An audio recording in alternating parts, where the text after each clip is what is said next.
بسم الله الرحمن الرحيم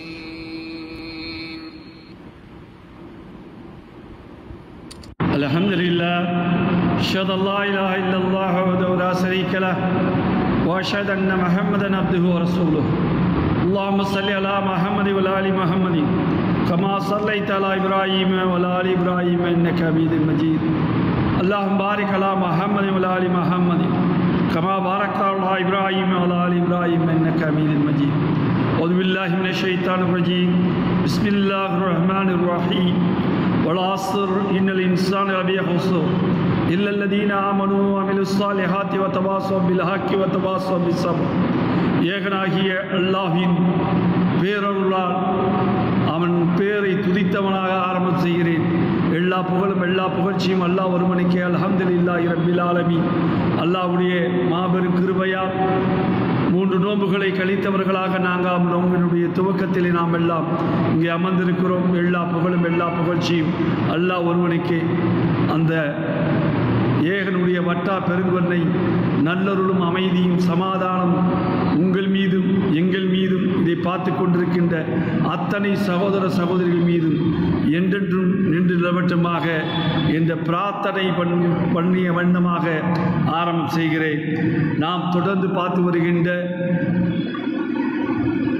இரத்த சரித்திரம், ஒரு வரலாற்று பார்வை, காசா முதல் மதீனா வரை என்ற இந்த நிகழ்வு முழுக்க முழுக்க ஒரு புண்ணிய பூமியினுடைய முழு பரிமாணத்தை, அதனுடைய உள்ள கிடங்குகளை, அந்த பூமியில் இன்னும் வாழ்ந்து கொண்டிருக்கக்கூடிய மக்களுடைய நினைவுகளை உங்கள் மத்தியில் தருவதுதான் இந்த நிகழ்ச்சி என்பது உங்களுக்கு தொடர்ந்து பார்த்து வருகின்றவருக்கு தெரியும். இருந்தாலும் இப்போது உங்கள் மத்தியிலே நம்முடைய உலமாக்கல் அணியினுடைய ஒருங்கிணைப்பாளர், பெரும் மதிப்புக்குரிய அப்சலுல் உலமா ஈசுபி ரஷாதி அபுபக்கர் ரஷாதி அவர்கள் வருகை தந்திருக்கிறார்கள். வருகை தந்ததனுடைய நோக்கம் எதுவாக இருக்கிறது என்றால், முழுமையாக இன்றைக்கு பாலஸ்தீனத்தை பற்றி நாம் பேசிக்கொண்டிருக்கிறோம். பாலஸ்தீனத்தினுடைய வரலாற்றினுடைய பக்கங்களிலே அந்த படிந்து போயிருக்கின்ற இரத்த கரைகள் இருக்கிறதே, 4 நாட்கள் முன்னாடி வரையிலும் அதை நேரடியாக பார்த்துவிட்டு வந்தவர்கள். அந்த பாலஸ்தீன மண்ணிலே மஸ்ஜிதுல் அக்ஸாவிலே தொழ வைத்து கொண்டிருக்க இமாம் நேரடியாக அவர்களிடம் உரையாடி சில பதிவுகளையும் பதிவு செய்து வந்தவர்கள். அவர்கள் அங்குள்ள நிகழ்வுகளை பற்றி உங்கள் மத்தியிலே இப்போது. அஸ்ஸலாமு அலைக்கும் வரஹ்மத்துல்லாஹி வபரகாத்துஹ். இன்னல் ஹம்தலில்லாஹி நஹ்மதுஹு வ நஸ்தஈனுஹு வ நஸ்தக்ஃபிருஹு வ நு'மினு பிஹி வ நதவக்கலு அலைஹி வ நஊது பில்லாஹி மின் ஷுரூரி அன்ஃபுஸினா வ மின் ஸய்யிஆத்தி அஅமாலினா من يهده الله فلا مضل له ومن يضلل فلا هادي له وأشهد أن لا إله إلا الله وحده لا شريك له وأشهد أن محمدا عبده ورسوله أما بعد. கண்ணியத்திற்குரிய சகோதர சகோதரிகளே, இறைவன் அருளால் சென்ற மாதம் பாலஸ்தீன் பகுதிக்கு எங்கள் குழுவோடு நாங்கள் புனிதத்தலம் பைத்துல் முகத்தஸில் தொழ வேண்டும் என்ற நோக்கத்தோடு சென்றோம். வேறு நோக்கத்திற்காக செல்லவில்லை. அங்கே சென்றதற்கு பிறகு அங்கே இருக்கக்கூடிய அந்த தொழுகையாளிகளிலே பல்லாண்டுகள் தொழுது வயது முதிர்ந்தவர்கள், அங்கே இருக்கக்கூடிய மாணவர்கள், அங்கே இருக்கக்கூடிய குடியிருக்கக்கூடிய பைத்துல் முகத்தஸ் உடைய சுற்று வளாகத்தில் குடியிருக்கக்கூடியவர்கள் எல்லோரையும் சந்திக்கின்றோம். சந்தித்த பொழுது அவர்களின் நிலைமை எப்படி இருக்கின்றது என்று சொன்னால், உணவுக்கு சிரமப்பட்டு கொண்டிருக்கிறார்கள், உடைக்கு சிரமப்பட்டு கொண்டிருக்கிறார்கள். நேரடியாக பார்த்தோம். அவர்களுடைய வீடுகள் நல்ல உறுதியாக இருக்கிறது, உறுதிமிக்க வீடாக இருக்கிறது. ஆனாலும் கூட அந்த வீட்டில் நிம்மதியாக வாழ முடியவில்லை. நான் சொல்லக்கூடியது பலஸ்தீன் பகுதியில், பலஸ்தீனில் கஸாவுக்கு யாரும் போக முடியலை. ஏனென்றால் மிகப்பெரிய தடுப்பு இருக்கிறது. அந்த தடுப்பு எப்படிப்பட்ட தடுப்பு சுவர் என்று சொன்னால், உள்ளிருந்து யாரும் வெளியே வர முடியாது, வெளியிருந்து யாரும் உள்ளே செல்ல முடியாது. அப்படிப்பட்ட தடுப்பு சுவர் அது நம்முடைய கையில் இல்லை. ஆனால் அங்கு இருக்கக்கூடிய மக்களிடத்திலே பேசக்கூடிய நேரத்திலே குப்பத்து சஹ்ரா என்று சொல்லக்கூடிய அந்த தங்க அந்த டூம் இருக்குல்ல, அந்த பள்ளி இமாமை சந்திக்கின்றோம். அவர்களை சந்தித்து பேசும் பொழுது அவர்கள் சொன்ன வார்த்தை, அந்த மக்கள் அவ்வளவு தேவை இருந்தும் அந்த தேவைகளை பற்றி முறையிடாமல் அவர்கள் சொன்ன வார்த்தை என்ன தெரியுமா? மஹ்தாஜ இலைனல் ஃபுலூஸ், எங்களுக்கு காசு பணம் தேவையில்லை, உணவுகள் தேவையில்லை, எங்களுக்கு தேவையெல்லாம் இந்த புனித தலத்திற்கு, எந்த புனித தலத்தில் நபிகள் நாயகம் ஸல்லல்லாஹு அலைஹி வஸல்லம் விண்ணுலக பயணம் சென்றார்களோ இந்த புனித தலத்திற்கு எல்லா முஸ்லிம்களும் வர வேண்டும், அது எங்களுக்கு ஆறுதலாக இருக்கும், எல்லோரும் வாருங்கள் என்ற அழைப்பை கொடுக்கின்றார்கள். அந்த வார்த்தை நம்ம மிகப்பெரிய அளவுக்கு மனசில் நெகிழ்ச்சி ஏற்படுத்தியது. அது 2 டூம் இருக்குது. ஒரு டூம் பழைய ஹஜ்ரத் சுலைமான் நபி அலைஹிஸ்ஸலாம் அவங்க காலத்தில் கட்டப்பட்ட, இன்றும் அந்த தூண்லாம் இருக்குது. ஏறக்குறைய ஒரு பகுதியில் மட்டும் 20,000 பேர் தொழக்கூடிய அளவுக்கு ஒரு பகுதியில் மட்டும் இருக்குது அந்த இடம். அந்த இடத்துல எப்படிப்பட்ட சரித்திர புகழ்பெற்ற இடம் என்று சொன்னால், ஷாம் சிரியா தேசம் என்றால் நபிமார்கள் எல்லாம் வாழ்ந்த பூமி, கலீல் சிட்டி என்று சொல்லக்கூடிய அந்த பகுதிக்கு செல்கிறோம். அங்கு நம்முடைய கட்டுப்பாட்டில் இல்லை அந்த இடம். அது மிலிட்ரி இராணுவ கட்டுப்பாட்டில் இருக்கிறது, யூதர்களுடைய இராணுவ கட்டுப்பாட்டிலே. அந்த வீடுகள் எல்லாம் எவ்வளவு உறுதியாக இருக்கின்றது. இன்னும் 100 வருஷம் 20 வருஷம் அந்த வீடுகள்லாம் இருக்கும். அங்கே விவசாய பகுதி, அந்த பகுதியில் இருக்கக்கூடிய அந்த பிள்ளைகள் எல்லாம் சிறு சிறு பிள்ளைகள். அதாவது அவர்களுக்கு ஒரு நேர உணவுக்கு அவர்கள் வழி இல்லை. காரணம், கடைகள் இல்லை. அந்த பகுதியில் கடை இருந்தால் தானே அங்கே ஒரு மிட்டாயாவது வாங்கி சாப்பிட முடியும், ஒரு அரிசி பருப்பாங்க. கடைகள் இல்லை, வீடுகள் இருக்கிறது. நாம் யாராவது சென்றோம் என்று சொன்னால் பின்னால் அந்த குழந்தைங்க எனக்கு ஏதாவது கொடுங்கன்னு கேட்குறாங்க. நான் அந்த பிஸ்கட் வாங்கிட்டு போனோம், கையில் கொஞ்சம் இருந்துச்சு, அதை தான் கொடுத்துச்சு. அது அவ்வளோ ஆர்வமாக வாங்குறாங்க. இதோட நெகிழ்ச்சியுடைய சம்பவம் என்னென்னு சொன்னால், இப்ராஹிம் அலைஹிஸ்ஸலாம் பிறந்து வாழ்ந்து வசித்த பூமி, அந்த இடத்துல ஒரு பள்ளிவாசல் இருக்குது. அந்த பள்ளிவாசலில் பார்வை இல்லாத அந்தணர்கள் உள்ள நிறைய இருக்கிறாங்க. பார்வை இல்லாதவங்க, எப்படி அவர்கள் பார்வை, அதாவது பிறவியிலே பார்வை இல்லாதவங்களா அல்லது இடையிலே பார்வை போனவங்களான்னு தெரியல. அசாவோட உட்கார்ந்துருக்க அந்த வீடியோலாம் எடுத்திருக்கிறேன் நான். ஒரு பள்ளிவாசல் இருக்குது, இப்ராஹிம் அலைஹிஸ்ஸலாம் பிறந்து வாழ்ந்து வசித்த பூமி. அந்த பள்ளிவாசலில் எல்லா நேரமும் குர்ஆன் திலாவா நடக்குகிறது. நான் அங்கே போய் குர்ஆன் ஓத ஆசைப்படுறேன்னு சொன்னோன்னே என்னை உட்கார வைக்கிறாங்க. உட்கார்ந்த இடத்துல, அந்த இடத்துல நம்ம ஒரு இறைவசனத்தை ஓதினேன். இறைவசனத்தை ஓதி, வைதிபுத்தலா இப்ராஹிம் ரப்புஹு பி கலிமாத்தின் ஃபஅத்தம்மஹுன், பல சோதனைகள் இப்ராஹிம் அலைஹிஸ்ஸலாம் சோதிக்கப்பட்டார்கள். சோதனையில் வெற்றி பெற்ற இப்ராஹிம் அலைஹிஸ்ஸலாம் அவர்களுக்கு கால இன்னி ஜாயிலுக லின்னாசி இமாமா, மக்களுக்கு நீங்கள் தலைவராக நியமிக்கப்படும் என்று அல்லாஹ் சொன்ன அதே பூமியில் இப்ராஹிம் அலைஹிஸ்ஸலாம் வாழ்ந்து வசித்த பூமி. இப்ராஹிம் அலைஹிஸ்ஸலாத்துக்கு அல்லாஹ் சொல்றான், லா யனாலு அஹ்தில் ஸாலிமீன், எம்முடைய இந்த பதவிகள் எல்லாம், இந்த எம்முடைய அருள்கள் எல்லாம் அநியாயக்காரர்களுக்கு கிடைக்காது என்ற வார்த்தையை அல்லாஹ் சொன்னான். அந்த வசனத்தை நான் இங்கே ஓதுவது பொருத்தம் என்று கருதி ஓதினேன். இப்படிப்பட்ட இடங்களுக்கெல்லாம் சென்றோம். எல்லா நபிமார்களும், இப்ராஹிம் அலைஹிஸ்ஸலாம், மூசா அலைஹிஸ்ஸலாம், ஷுஐப் அலைஹிஸ்ஸலாம், எல்லா நபிமார்கள் வாழ்ந்து வசித்த அய்யூப் அலைஹிஸ்ஸலாம், இந்த இடத்துக்கெல்லாம் போய் அந்த இடத்துல பார்க்குறப்போ உண்மையிலே நெகிழ்ச்சியாக இருந்தது. அந்த மக்கள் தேவையுள்ளவர்களாக இருக்கின்றார்கள். நீங்கள் எவ்வளோதான் அவங்களுக்கு உதவி செஞ்சாலும் கூட அந்த உதவி கண்டிப்பாக போதுமாகாது. தமிழில் சொல்லுவாங்கல்ல, யானை பசிக்கு சோளப்பொறி என்று, அந்த அளவு கூட இல்லை. அந்த அளவுக்கு அவர்கள் நசிந்து அழகழகான பிள்ளைகள், அறிவார்ந்த பிள்ளைகள். அவர்கள் படிப்பதற்கான ஏற்பாடுகள் இல்லை, ஏதோ படிக்கிறாங்க, வச்சுட்டு இருக்கிறாங்க, பசியோடு இருக்கிறாங்க. நம்ம அதுக்கு என்ன செய்கிறாங்கன்னா, சின்ன சின்ன பொருட்களை ரோட்டில் விற்கிறாங்க. அதில் அது கிடைக்கக்கூடிய காசுகள் போகிறவங்க ஏதோ மனமோந்து ஏதோ 5 பேர் ஏதோ கொடுக்குறாங்க. அப்படித்தான் வெளியே இப்படிப்பட்ட நிலைகள் அங்கே பார்க்க முடிகிறது. அங்கிருந்து ஈமானை எடுத்து வந்தோம். என்ன ஈமான் தெரியுமா? அல்லாஹ் சுப்ஹானஹு வ தஆலா பத்ர் வாசிகளுக்கு சப்ர், தக்வா என்ற அந்த 2 நற்குணத்தின் காரணமாக கிடைத்த 2ஐயும் அவர்களிடம் பார்க்க முடிகிறது. நீங்கள் தலைகீழாக நின்றாலும் கூட, இன்னும் அவர்களுக்கு பாதிப்பு வந்தாலும் கூட, அந்த இடத்தை விட்டும் அவர்கள் வர மறுக்கிறார்கள். காரணம், இந்த இடத்தில் எங்களுக்கு ஷஹீது கிடைத்தால் அதை விட எங்களுக்கு பெரிய பாக்கியம் இல்லை என்று சொல்லக்கூடிய அளவுக்கு ஈமான் அவரிடத்தில் இருந்ததை பார்க்க முடிந்தது. அல்லாஹ் அப்படிப்பட்ட ஈமான் உறுதியை ஸ்திரத்தன்மையை அவர்களுக்கு போன்று நமக்கும் தர வேண்டும் என்ற துஆவை செய்துவிட்டு தான் அங்கிருந்து வந்தோம். அல்ஹம்துலில்லாஹ் பைத்துல் முகத்தஸில் தொழுதோம். அல்லாஹ் அந்த பாக்கியத்தை நமக்கு கொடுத்தா, எல்லாத்துக்கும் அதை கொடுக்கணும். அவங்க எல்லாருடைய வேண்டுகோளும் அது தான், எல்லா முஸ்லீம்களும் வாங்க. அதான் திரும்ப திரும்ப அதான் அவங்க அழைப்பாக கொடுக்குற, வேறு எதுவும் எங்களுக்கு தேவையில்லை என்ற வார்த்தையை தான் சொல்கிறாங்க என்ற விஷயத்தை உங்களுக்கு பதிவு செய்கின்றேன். அஸ்ஸலாமு அலைக்கும் வரஹ்மத்துல்லாஹி வபரகாத்துஹு. மிக முக்கியமான ஒரு விஷயம், அதாவது நம்ம கண்ணில் தெரிகின்ற காட்சிகள் எல்லாம் உண்மையானதல்ல. நேரடியாக சென்று விசாரிக்கின்ற போது தான் அதனுடைய உண்மைத்தன்மைகள் வரும். இப்போ எத்தனையோ பேர் உம்ரா போகிறாங்க, ஹஜ்ஜி போகிறாங்க, ஜியாரா கூட போகிறாங்க. ஆனால் பாலஸ்தீனத்துக்கு போகிறார்களா என்றால் அது இல்லை என்று தான் நாம் சொல்ல வேண்டும். அந்த அளவுக்கு தான் இருந்து கொண்டு இருக்கிறது. நம்முடைய ஒவ்வொரு எண்ணங்களிலும் நாம் சிறந்த ஒன்றை நாம் பெற்றுக்கொள்வதற்கு நாம் தயாராகிவிட்டோம் என்றால், இது போன்ற நிகழ்வுகளிலிருந்து நாம் நம்மை நாமே விடுவித்துக் கொள்ள முடியும். அல்லாஹ் போதுமானவன்.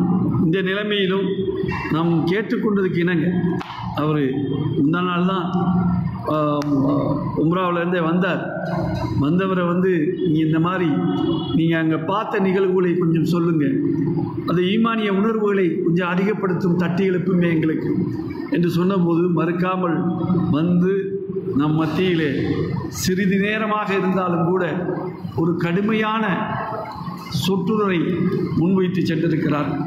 அதுவும் இப்ராஹிம் நபி அவர்கள் கேட்ட துவா. இப்ராஹிம் நபி அல்லாஹ் தாலா எப்படி அங்கீகரித்தார், அந்த அங்கீகரிப்பு என்பது எப்படிப்பட்டதாக இருந்தது? ஒட்டுமொத்த சமுதாயத்திற்கே மில்லத்தை இப்ராஹிம், ஒட்டுமொத்த சமுதாயத்தினுடைய தலைமை பொறுப்பு யாரிடம் வந்தது? இப்ராஹிம் நபி அவர்களிடம் வந்தது. அந்த இப்ராஹிம் நபிக்கு கொடுக்கப்பட்ட அந்த பொறுப்பை அவர்கள் கேட்பதை எப்படி கேட்கிறார்கள் பாருங்கள். என்னுடைய சந்ததிக்கும் தாங்கிறாங்க, என்னுடைய சந்ததிக்கு, நமக்கு கேட்குறாங்க. நமக்கு கேட்கக்கூடியவர்களாக இருக்கின்ற போது தான் அல்லாஹ் தாலாவுடைய வாக்கு முந்தி விடுகிறது, உங்கள் சந்ததிக்கு கிடைக்கும். யார் அநியாயம் செய்யவில்லையோ அவர்களுக்கு, யார் என்னுடைய இறை வசனங்களை மீறவில்லையோ அவர்களுக்கு, யார் கட்டுப்பட்டு நடக்கிறார்களோ அவர்களுக்கு, அப்படிப்பட்டவர்களுக்கு அது கிடைக்கும் என்று அல்லாஹ் தாலா வாக்களித்ததையும் இங்கே அழகாக எடுத்து சொன்னார். அல்ஹம்துலில்லாஹ். இதில் நாம் பார்த்து வருகின்ற போது நேற்று பல நிகழ்வுகளை நாம் பார்த்தோம். பார்க்கின்ற போதெல்லாம் அதிலும் நேற்று உள்ள நிகழ்வுகளை பற்றி நான் சில விஷயங்களை சொன்னேன் இல்லையா? என்ன கேள்வி வரலையே, அது உடனே மாஞ்சி ஏதாவது கேள்வி கேட்பாங்களே அப்படின்னு சொன்ன உடனே கேள்விகள் வந்த வண்ணமாக இருக்கிறது. அதில் மிக முக்கியமான கேள்வி, நீங்கள் அடிக்கடி காசாவோடு இணைத்து அமெரிக்காவையும் கொண்டு செல்கின்றீர்கள்.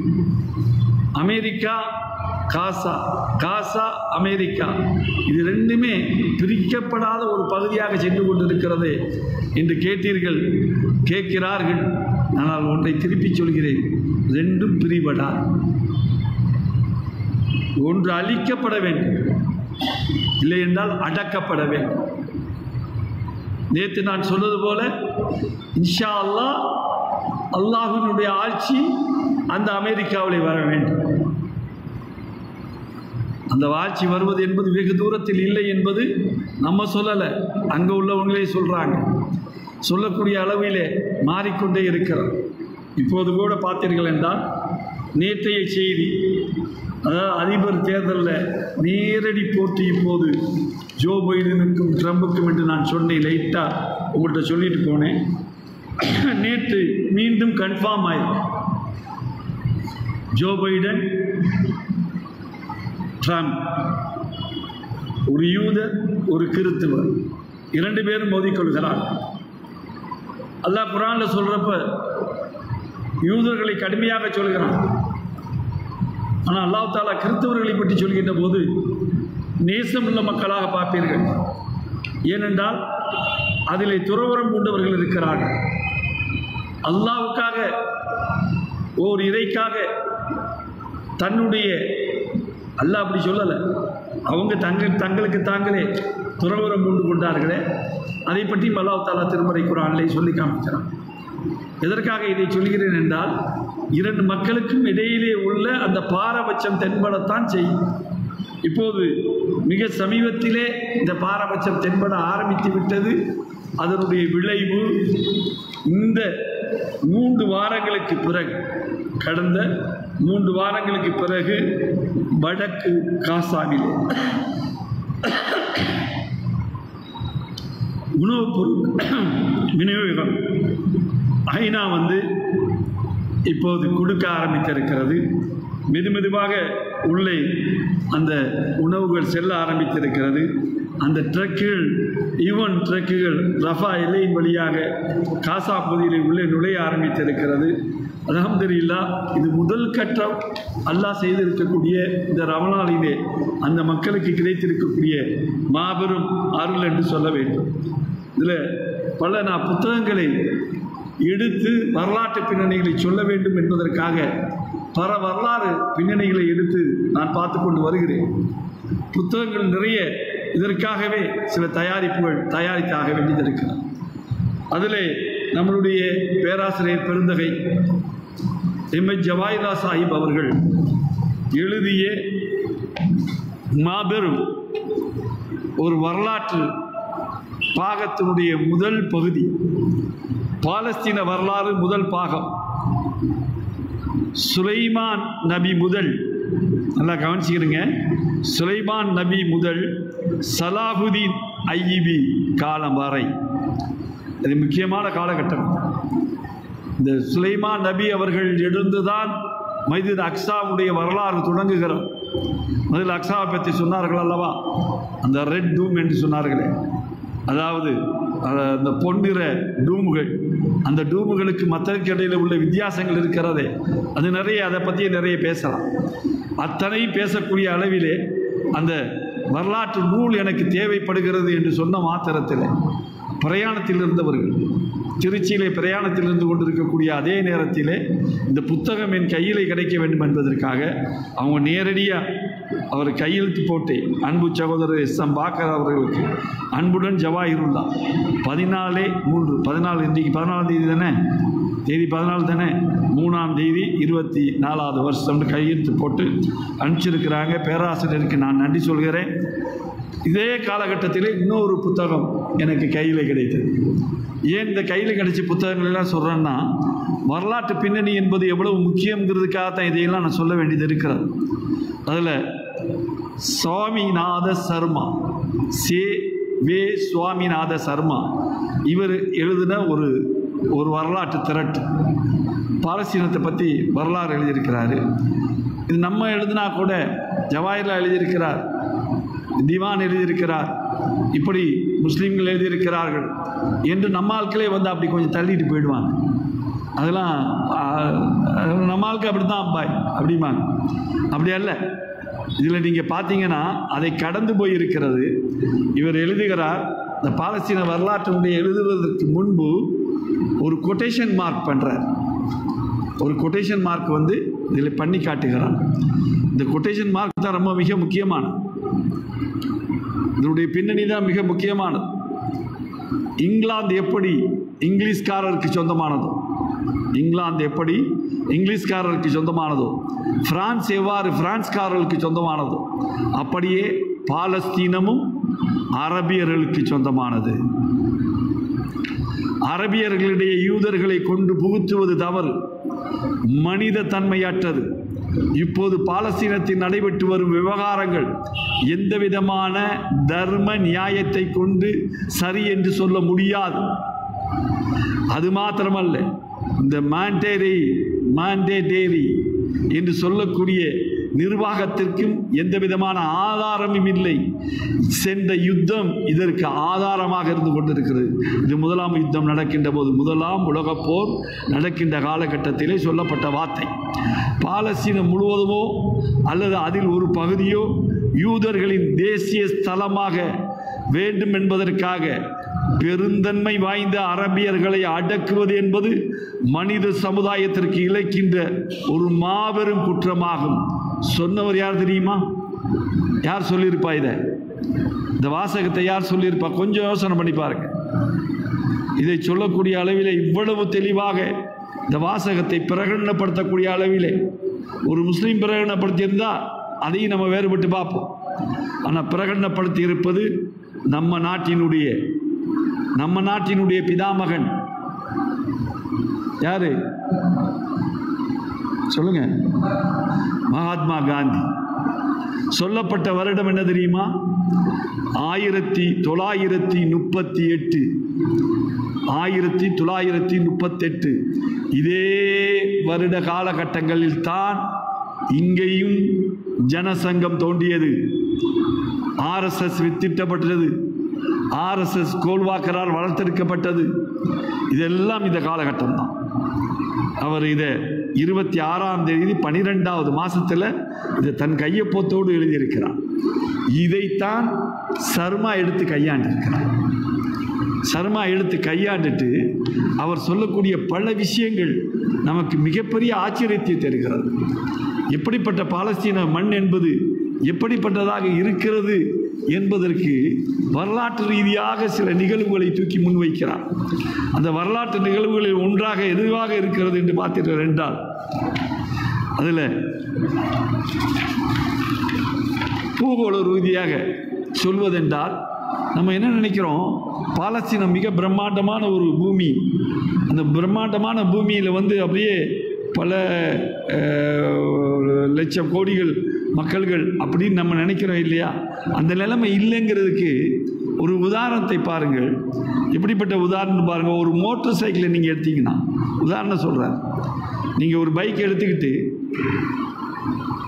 2 மணி நேரத்தில் பாலஸ்தீனத்தினுடைய வடக்கு தெற்கு சென்று பார்த்து விட்டு வந்துடணும். அவ்வளோதான் இடம். மொத்த இடமே அதுதான். அவ்வளவுதான் அந்த பகுதியே. அந்த பகுதிக்கு தான் இத்தனையும் நடந்து கொண்டு இருக்கிறது. இத்தனை பிரச்சனையும் அங்கே தான் நடந்து கொண்டு இருக்கிறது.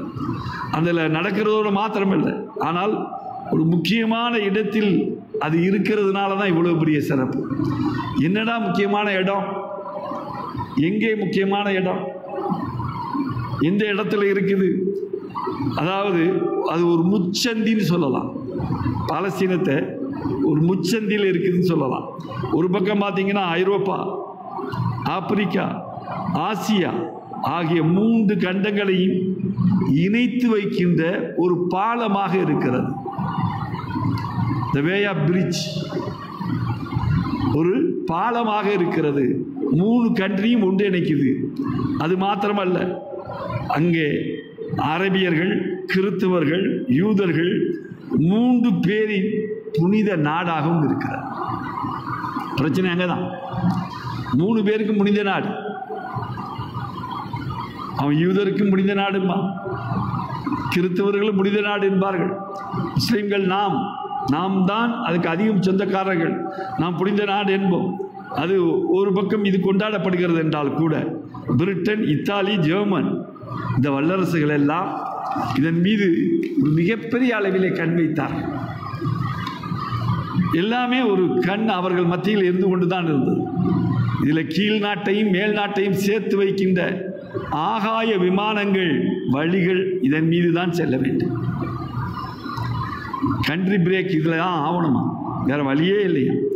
அதனுடைய மேல் பகுதியில் பறந்தால் தான் இந்த நாடுகள் எல்லாம் ஷார்ட்டாக போக முடியும், இல்லைன்னா ஷார்ட்டாக போக முடியாது.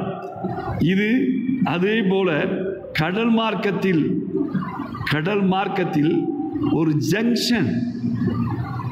ஜங்ஷன் பிளே ஆகுது. எப்படிடா ஜங்ஷன் பிளே ஆகுதுன்னா, சுயஸ் கால்வாய். ஏற்கனவே நான் இதை பற்றி உங்கள்ட்ட லைட்டாக விளக்கியிருக்கிறேன். சுயஸ் கால்வாயை தன் வசம் வைத்திருப்பதினால்தான், இன்றைக்கு ஹூதிகள் வசம் இருப்பதினால்தான் அமெரிக்கா சற்று இறங்கி வந்திருக்கிறது. இறங்கி வருவதற்கு காரணம் சுவிஸ் கால்வாய் அவர்கள் மத்தியில் இருக்கிறது.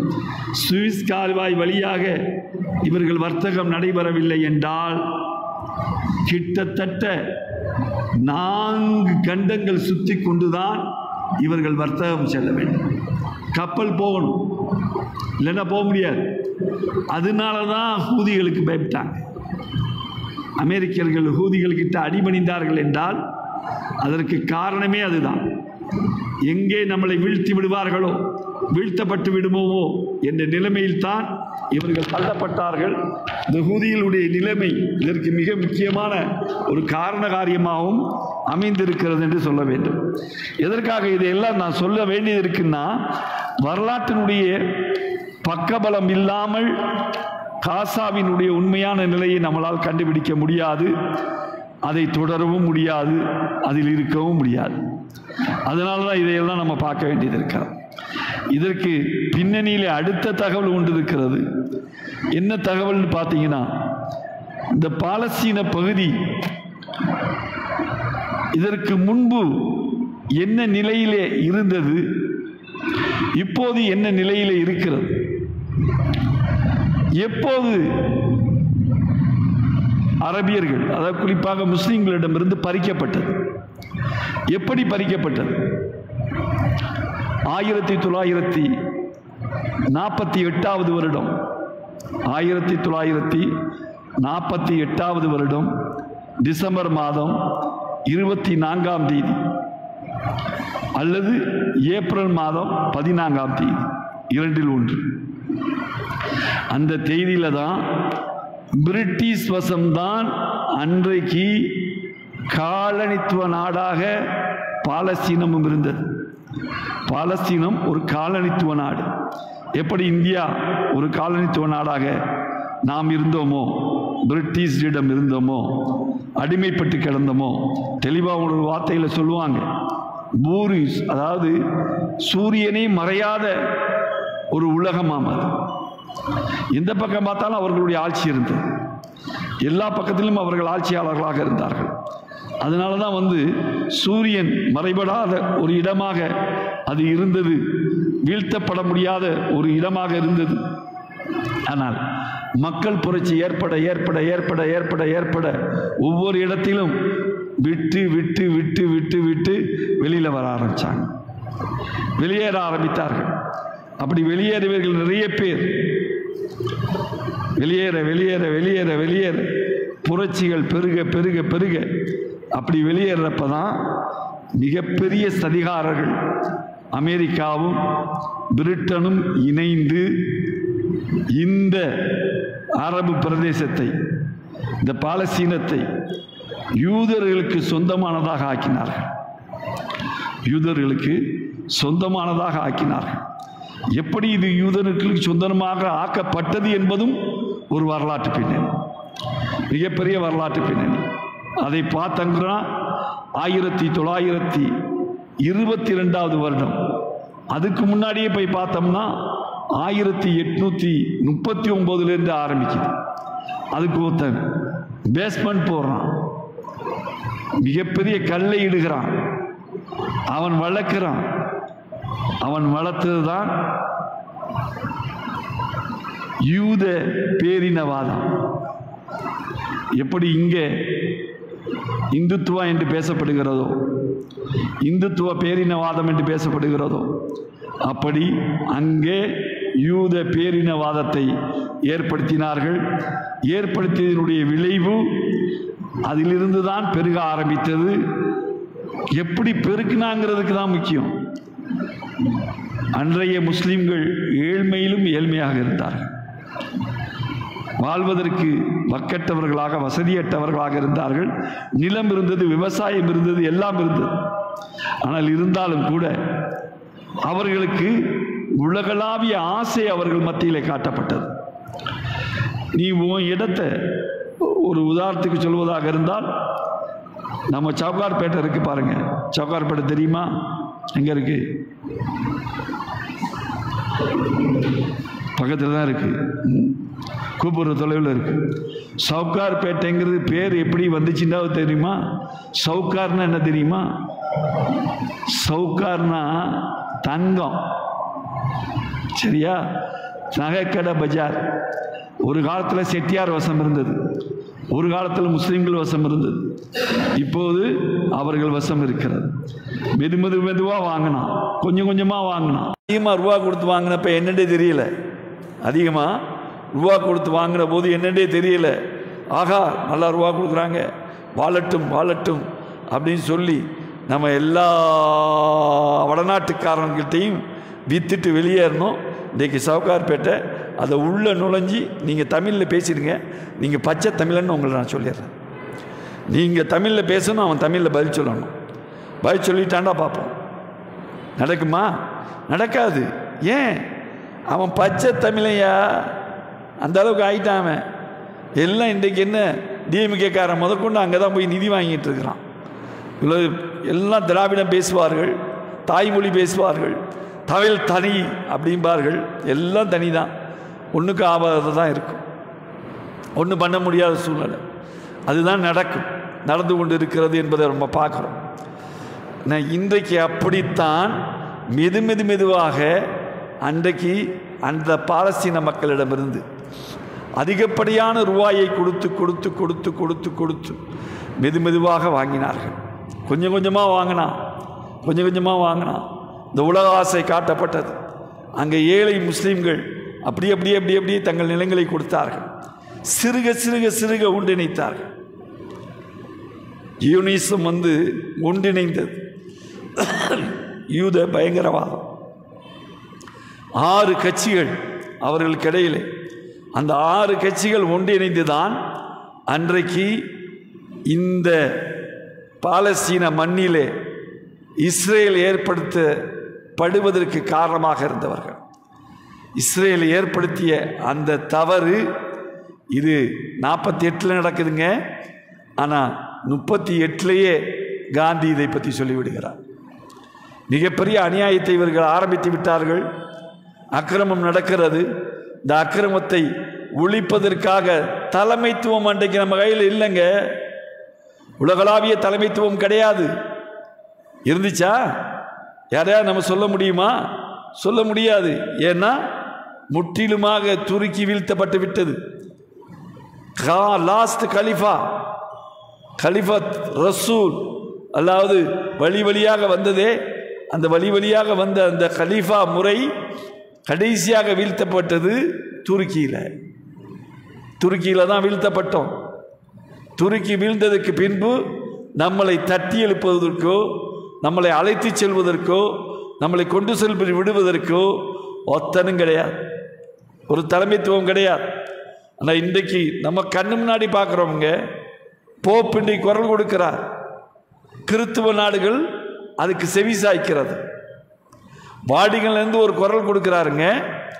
வாடிகன் சிறிய நகரம், உலகத்திலே மிக சிறிய நகரம் ஒன்று இருக்கிறது என்றால் வாடிகன். அது அவர் மட்டும்தான் இருப்பார், அவரோடு சேர்ந்தவங்களும் இருப்பாங்க. மொத்த மக்கள் தொகையை 10,000 தான். அப்படிப்பட்ட ஒரு சிறு நகரம். அந்த நகரத்தில் அவர் குரல் கொடுத்தா ஒட்டுமொத்த கிறித்துவ உலகமும் கேட்கும். இன்றைக்கு முஸ்லீம்களுக்கு குரல் கொடுப்பதற்கு எந்த தலைவன் இருக்கிறான்? எந்த தலைவன் குரல் கொடுத்து எந்த தலைவன் கேட்பது? கேட்கல. இப்போதான் முதல் முறையாக சின்னதாக மாற்றங்கள் இதே காசா பகுதியை வச்சு வர ஆரம்பிச்சிருக்கு. கொஞ்சம் கொஞ்சமாக வர ஆரம்பிச்சிருக்கு. இன்னும் எவ்வளவு தூரம் வரும்னு பார்ப்போம். இன்னும் எவ்வளவு நம்ம நகழுவோன்னு பார்ப்போம். இன்னும் எவ்வளவு தூரம் நம்ம பயணப்படுவோம்னு பார்ப்போம். இன்றைக்கு உள்ள கேள்வியை பார்த்துவிட்டு நிகழ்ச்சியை முடித்துக்கொள்வோம்.